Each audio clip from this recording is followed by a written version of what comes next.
Welcome. Coming at you with lots of information here, but don't keep your eyes off the prize. The prize of this today is that you're coming up with a method to find the volume of a pyramid.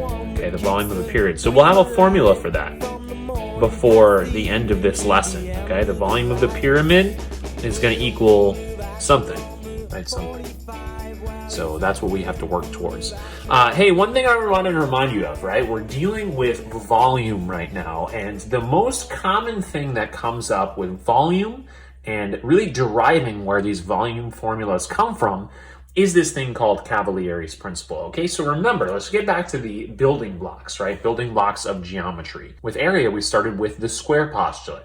A square, right, a 1 by 1 square would have an area of a 1 unit squared. And then we proved things beyond that. We proved the area of a rectangle next. And then we proved the area of a parallelogram followed by triangle and so on and so forth. Regular polygon, circles, right? We all got there starting from the square unit.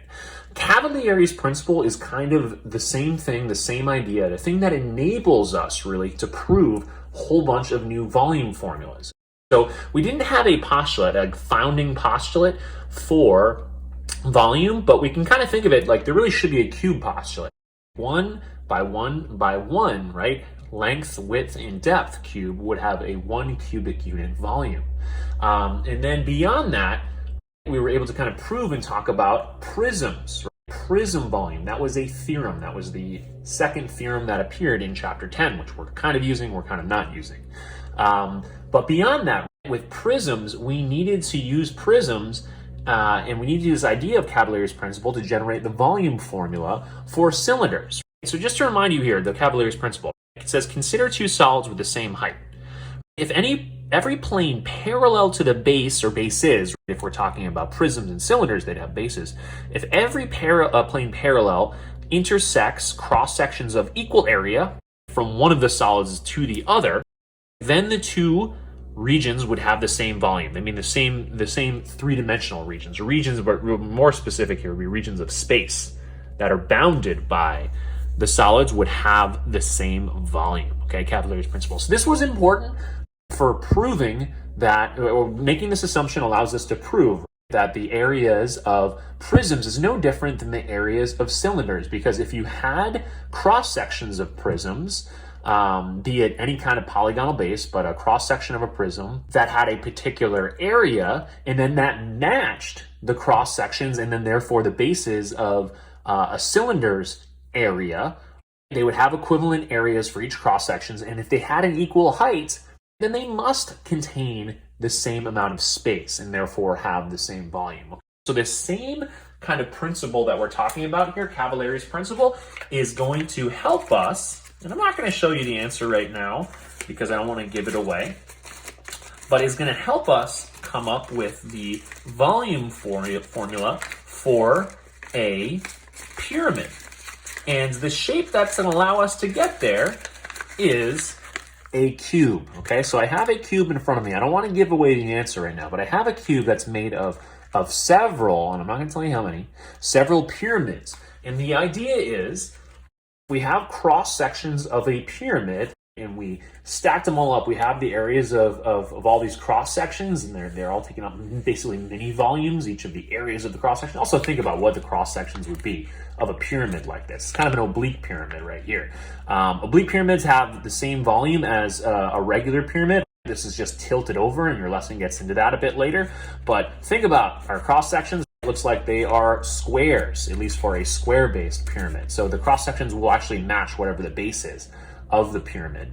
So you got to think, hey, how many of these would be required that fits in, that has this base, would fit into a cube with the same base and the same height of this pyramid? How many would it take? And that's what we'll get to later. And that's really what's going to take using Cavalieri's principle, kind of an extension of it. How many of these cross-sections? What is these cross-sections equivalent to? So obviously, this volume wouldn't be the same volume as a cube with the same base and the same height, because that would basically enclose this whole thing. So the idea is how many of these we need to add up to have an equivalent volume to the cube, right? We add all those cross-sections and getting this equivalent amount of sum of the cross-sections of the cube.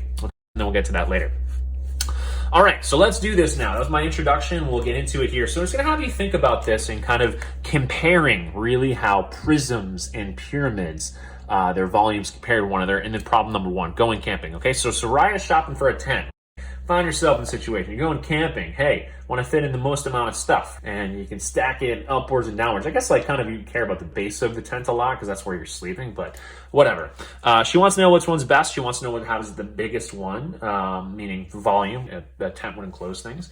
So first of all, tent A is a pop tent sitting on one of its rectangular faces. Okay? So I circled some rectangular faces because that should help tell us what figure that is.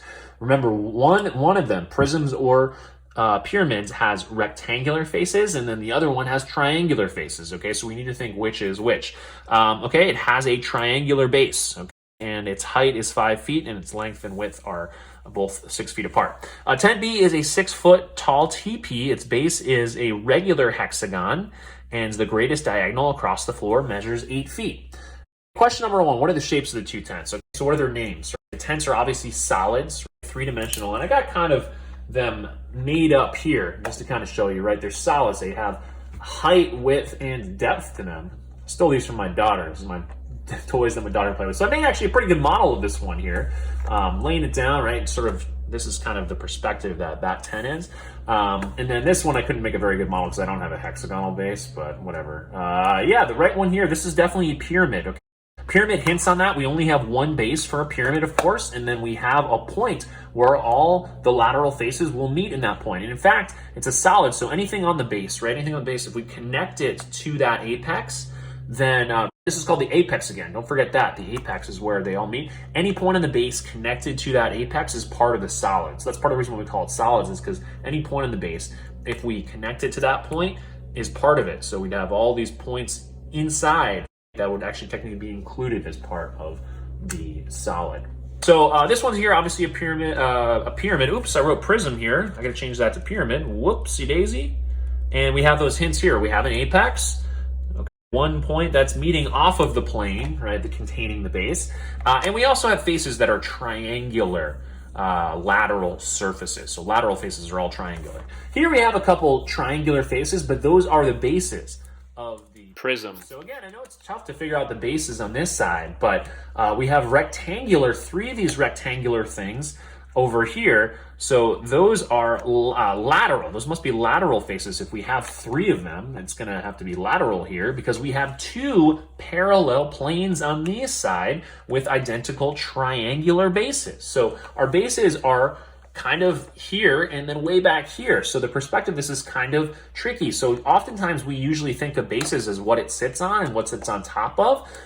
So in a problem like this, I would actually flip the tent on its side so you can kind of think about it a little bit more in terms of volume, in terms of getting the area down here and figure out the height could be a little bit easier for you. But our bases here are here and here. When you have two of them what are parallel to one another and congruent, those are your bases, and then here are your lateral faces. Okay, so I flipped it on the side so that I can play with it a little bit more and label it up. I'm going to relabel these in a second, but I think we have this here. What are the names of the shapes of two tents? This one here is a right triangular prism. They didn't give it to us that this is right, but I think, right, logically knowing what a tent looks like, that it would be right. So meaning if we go at a right angle down from this base, we're going to intersect the corresponding vertex the other base. Oops, and we just fell apart. And we're done with that with that model. This is a regular hexagonal pyramid. So I'm going to go with regular. So again, I'm making that assumption that the apex is going to be directly above the center of the base here, and this is falling apart as well. So, right, if I drop a perpendicular to the base, right, through a point outside a line, there's one perpendicular you can draw on. If that meets in the center of this, okay, the center of this regular hexagon, then this would be a regular hexagonal prism. Oops, I wrote hexagonal there. Hexagonal prism. Let's do the rest of the parts. Without doing any calculations, what tent do you think Sarai should buy and why? Okay, let's take a look at it. Well, she wants to maximize for her volume here, so that's how I'm reading this math problem. So this one here, the prism or the pyramid? Well, let's see, what do you think has more space? Well, I think the way this one's drawn, this one's 5 feet tall. This one's a little bit taller, but it looks like the depth of this is pretty far. I'm going to go with the prism at least. So you just put down your best guess. Let's see if it's right. I'm going to go with prism, and then I'm just doing that based on the looks, right? It looks bigger. And let's see if it's actually bigger, okay? We actually can calculate the volume of this one. Don't know the formula for that one yet, but we can calculate the volume of that one later. So let's see, what types of measurements might be useful to determine which tent is bigger? So just think about what we know about volumes. We know about this one here that the base area would be helpful.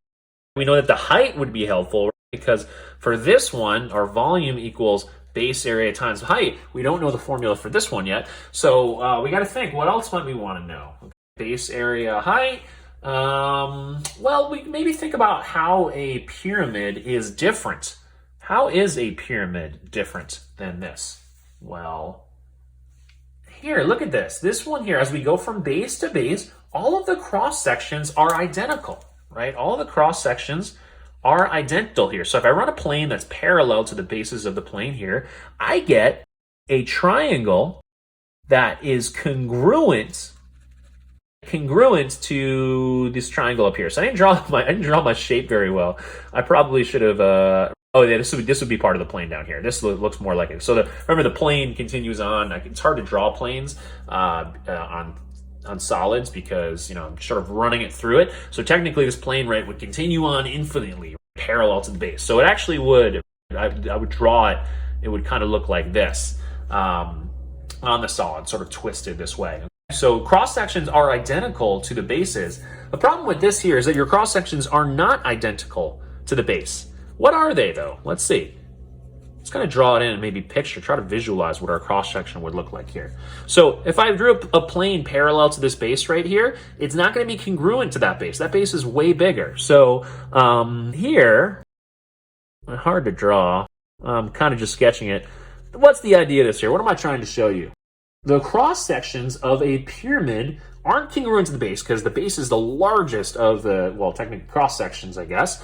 All the cross sections all up here are smaller, but they are similar. They have similar cross sections.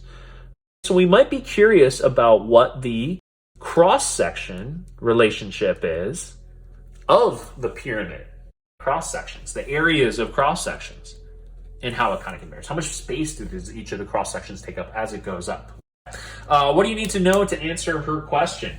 Well, to fully answer her question, we're going to need to prove something. We're going to need to get something down here. We need to get to that volume of a pyramid formula. We already have the formula for the volume of a triangular prism, or volume any prism follows this formula. We don't have the formula for the volume of a pyramid, and that's what we need to get to. Okay, so let's get into the mathy stuffs here so we can begin solving this problem. To analyze tent B from problem 1133, you need to know how to find the volume of a pyramid. Yes, of course, but how can you find that volume? So to start, we'll just go through this together. Consider a pyramid with a square base, such as a pyramid B that your team built in lesson 11.1.2. So you didn't really build those pyramids. I didn't really have you do that, but I think what it's getting at here is it says, when finding the area of a triangle, you compared it to the area of a rectangle and figured out the area of a triangle is always half the area of a rectangle with the same base. To what solids can you compare the volume of pyramid B? Discuss this with your team as you prepare to share your thinking with the class. So we didn't actually build that pyramid in the last lesson. You'll be building pyramids this lesson. But the idea is if you had a pyramid, and I don't know what the pyramid B looked like. What did it have? A square base? Yeah, square base, which is pyramid B. All right, if it has a square base, got to do it with some depth. So anyway, let's do this here. So it's a pyramid. Let's try to make a right pyramid, something like this, okay? Or here. We might want to compare that to how much a pyramid would take up of a corresponding prism. A prism of the same height. A prism of the same height. And then we'd have a square up here. So the question is, that pyramid here, how much of the corresponding prism outside of it that would have the same base and same height, right? Share the same height, share the same base. Okay, how much would that pyramid take up? So in this problem, this is kind of similar to like when we come up with the formula for the area of a triangle, we compared it to a formula we already had. We have V equals BH for the prism. We want to get how much of that. If we can figure out the ratio of this to that, we can modify this equation to get us to right? If we get a ratio between the volume of a pyramid to the volume of the prism, we can prove that the volume of the pyramid is just going to be that ratio times by base times height. So that's what we have to work to get our ratio in this assignment. This is similar, they mentioned here, this is just similar to a triangle, right? The triangle, we didn't have the area for the triangle, but we knew it had something to do with base times by height. And what we did, and we didn't use rectangles in our book because we used a better proof than they had. What we did is that we took a parallel here and took a parallel here and built a parallelogram because we already had the formula for a parallelogram, and we know that this triangle here took up 1/2, right? 1/2 the area of a parallelogram that would be formed by doubling that triangle. So area of a triangle was proven that way. We're going to do a similar thing here. What's the ratio here? The ratio of the triangle to the parallelogram was 1 to 2. What's the ratio of the pyramid to the prism? So this is what we need here. We need this. We need the ratio to the prism with the same base and same height, and then we're going to get that formula. So let's jump into that now. Question 1135, volume of a pyramid. All right, so Soraya is doing this now. Soraya thinks that pyramid B can be compared to a cube, like the one shown right, since the bases and heights are both 6 centimeters. So this looks like pyramid B, what they're saying you should have built last time. I'm going to avoid building as much as I can because it's hard when you're at home. Not everybody has printers to cut out the nets of the solids. So I don't want to just make them all myself, and you watch videos, that'll be for some of them like this one. But you didn't make pyramid B. But it looks like it had a base of a 6x6 base, it's square, and it looks like it was regular, meaning that if I dropped the a perpendicular from the apex, it would meet at the center of the square. Okay, so the question is, how does pyramid B compare to a cube containing it?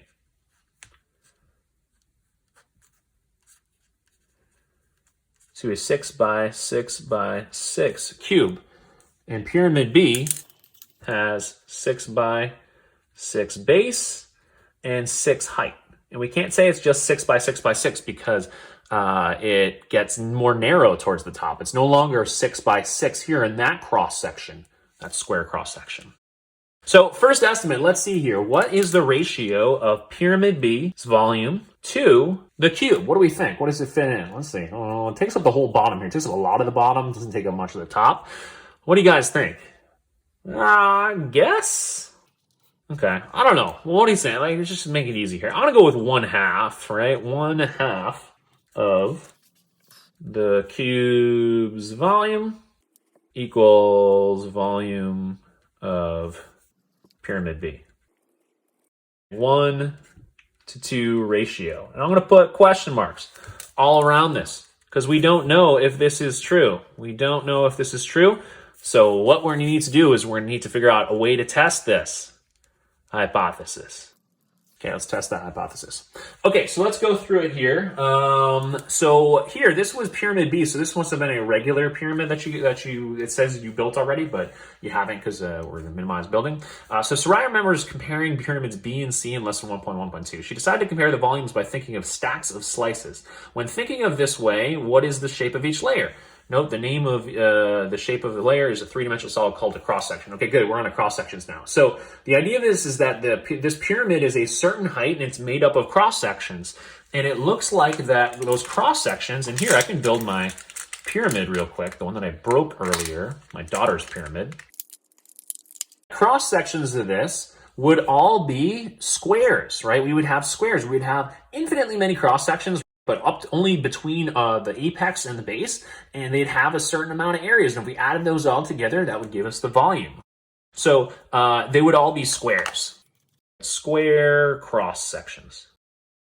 So Soraya, so she's thinking about these as layers here, cross sections. Soraya said she had slid all of the layers of the pyramid so that the top vertex was directly above one of the corners of the base, like pyramid C from 1122. So this I actually do have built, and then hopefully you can build this too. I'll show you how to build one of these in the video. But the idea is, well, if I slid all the cross-sections, I have all the cross-sections here, and I slid them to one corner, right? One corner of the base, right? Take all the cross-sections, move them over, it would look like this.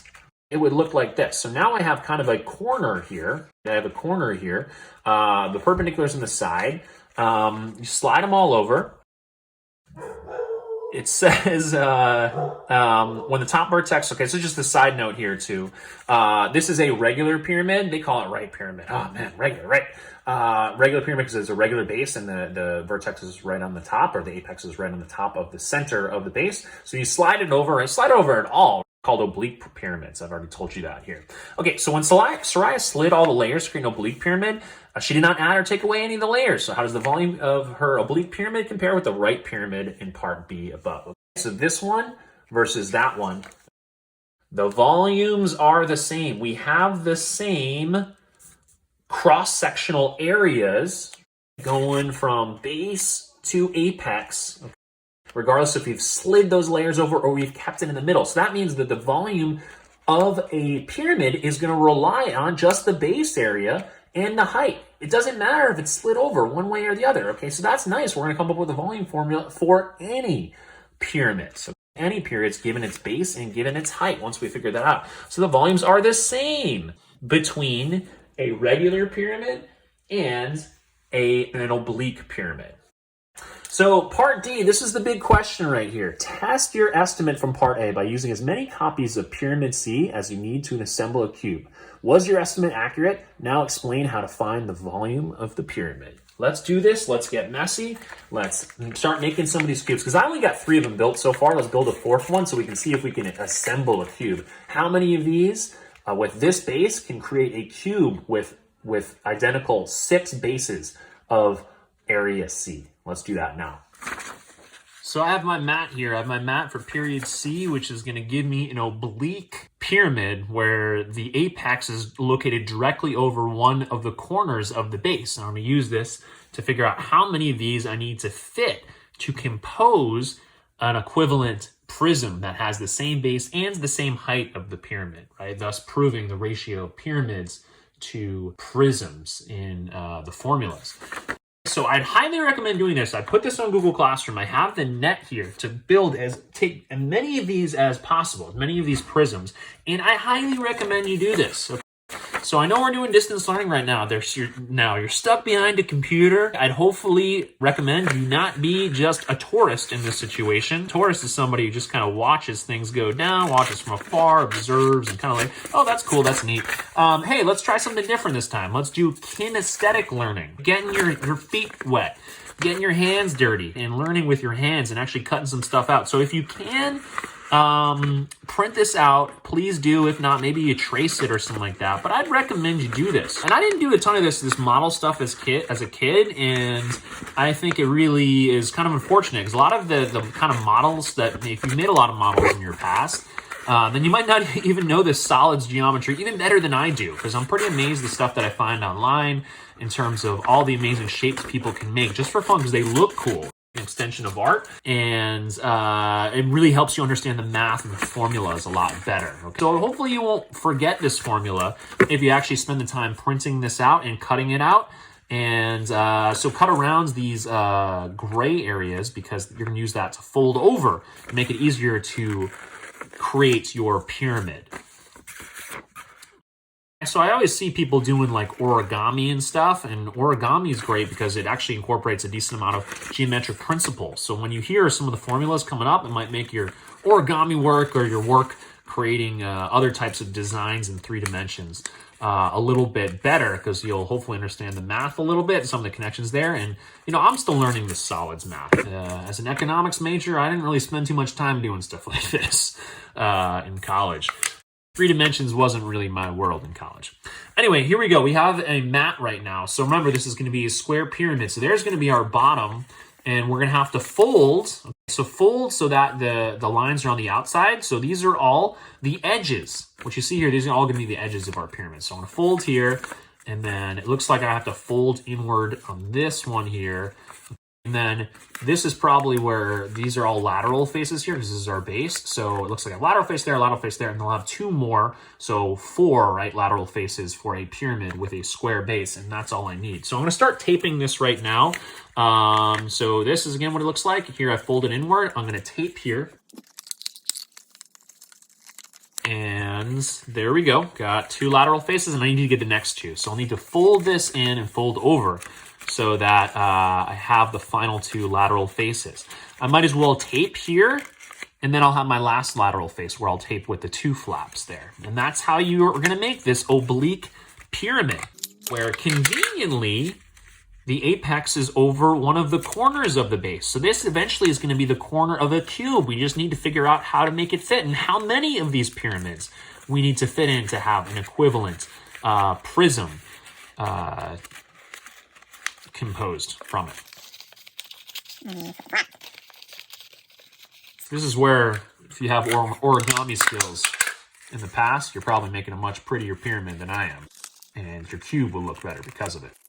Last one. You know, it's a shame we don't do more of these hands-on activities in class, huh? You gotta save it for when you're doing distance learning. You gotta track down your own paper, your own printing, your own scissors and tape and all that stuff. You'll have good old Mr. Fortin getting it ready for you. And there we go. We have a pyramid. Okay, and we have a corner. Okay, so let's go back to our hypothesis. I guess that this pyramid was going to be 1/2 of the volume of a cube that would contain it, or a prism, right, that would contain it. This is going to just be evolved from the prism formula, so it didn't have to necessarily be a cube. It's just easier to kind of build a cube. So let's think here. We have this, and maybe I'll compare it to my daughter's model set where we had a cube here, okay? So this is a different model. I don't have a cube other than this. Sorry, I don't want to build a cube. This cube here is quite a bit bigger. The bases are quite a bit bigger, but they got destroyed again. But if we put this inside the cube, does it fill up very much of it, or does that 1/2 prediction still look pretty good?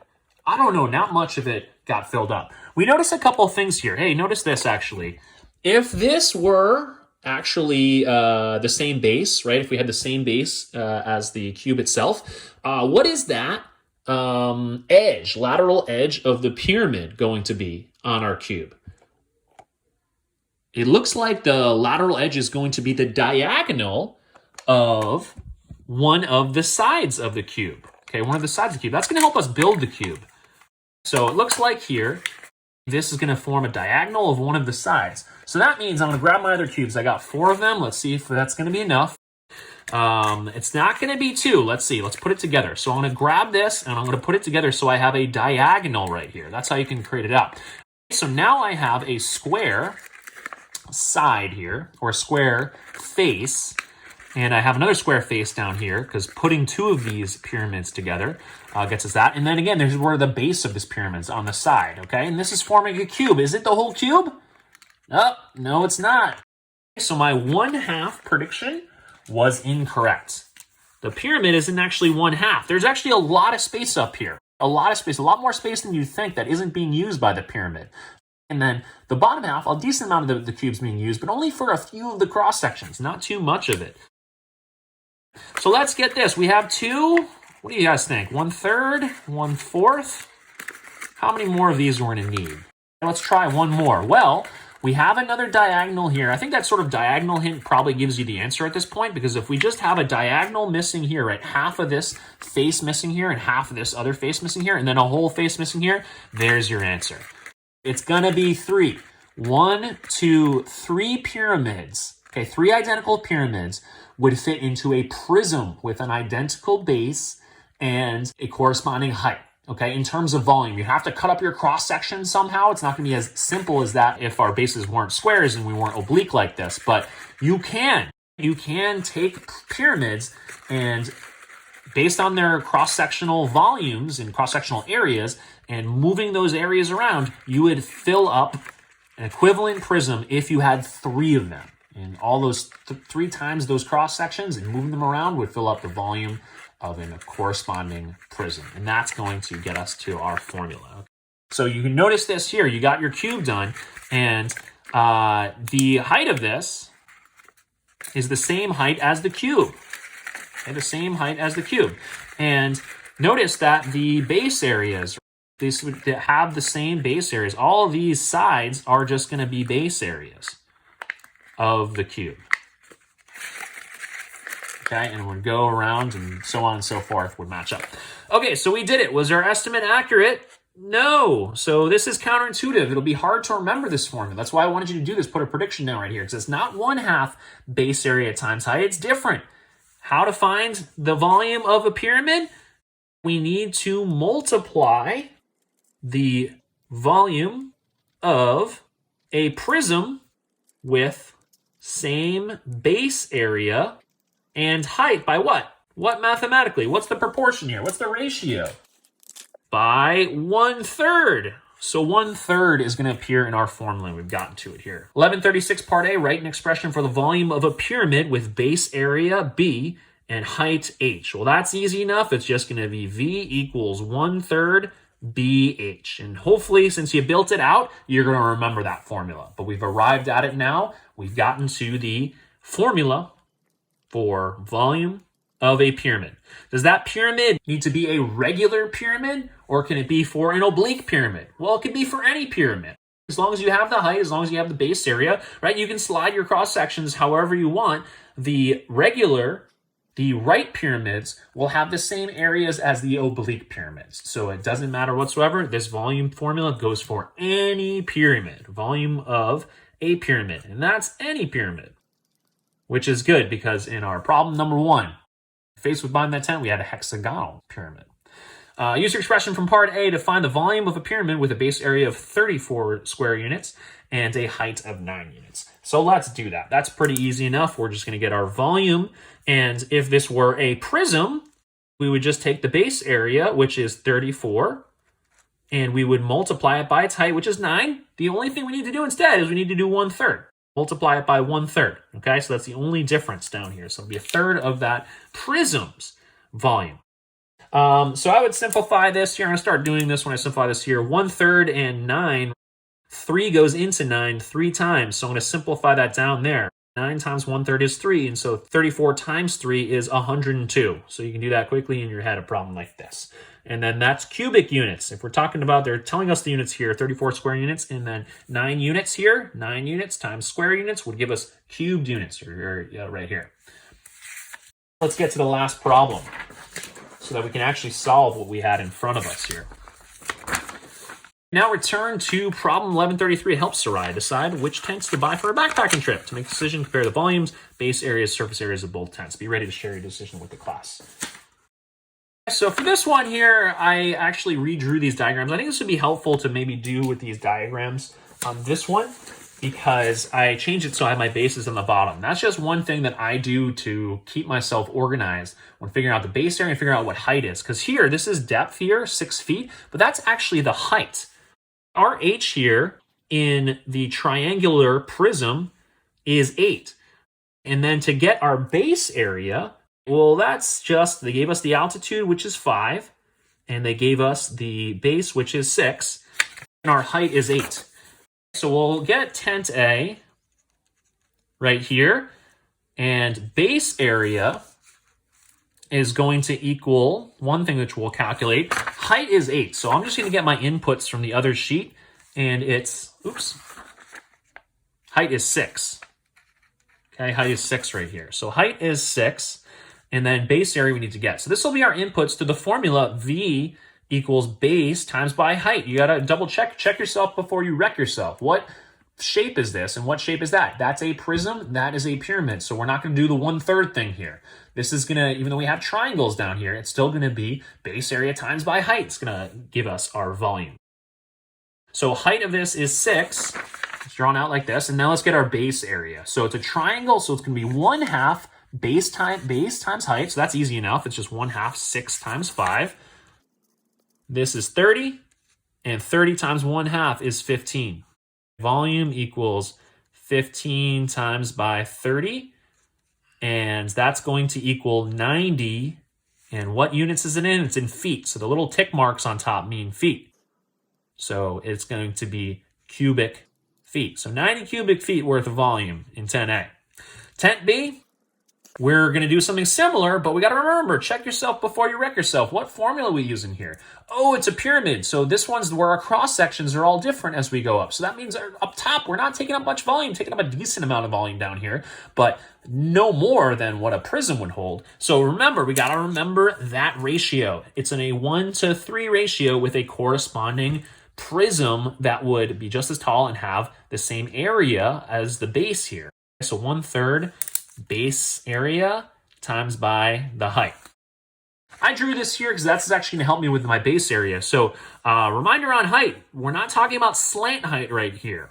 We're talking about the height of the solid, because we proved this using the height of the prism in our observations with how many we could fit in to something with a similar height of the prism. So height of the solid is the perpendicular distance from apex to the plane containing the base. And it just so happens to be a regular pyramid here. So the height would, this altitude would be right in the center of the regular hexagon down there. So our height in this situation, h equals 6. They gave it to us, 6 feet. They didn't give us too much of the base area, but they said that going across this whole thing here is 8. So that means the radius of this regular hexagon is going to be half that, which is going to be 4. And the radius of a regular hexagon, because these are all equilateral triangles, it's going to be the same as the side lengths. So we have 4 here, and our altitude, okay, so let's get the base little drawing of this with our base area. We need to get a regular hexagon, and we know that our radius is 4, and our side lengths are going to be 4. So the question is, what is the apothem going to be? Because remember, we're going to have to do 1/2 apothem times by perimeter.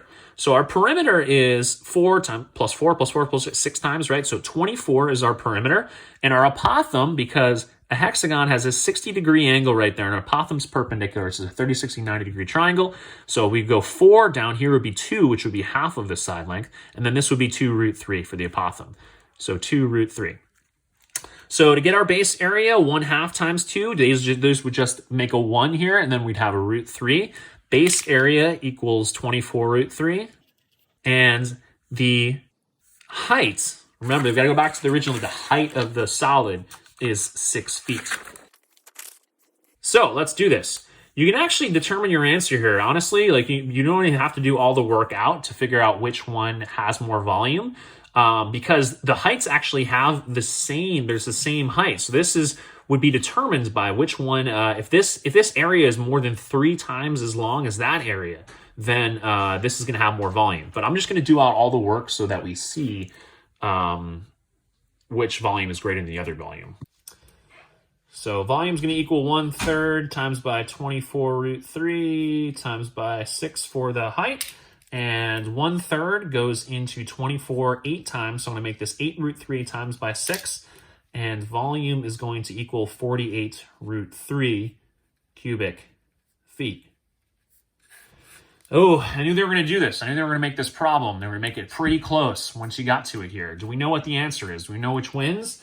We don't know yet unless you're really good at what your √3s are equivalent to. So if I do that in my calculator, √3, hit my calculator, √3 is about 1.7, right? About 1.7.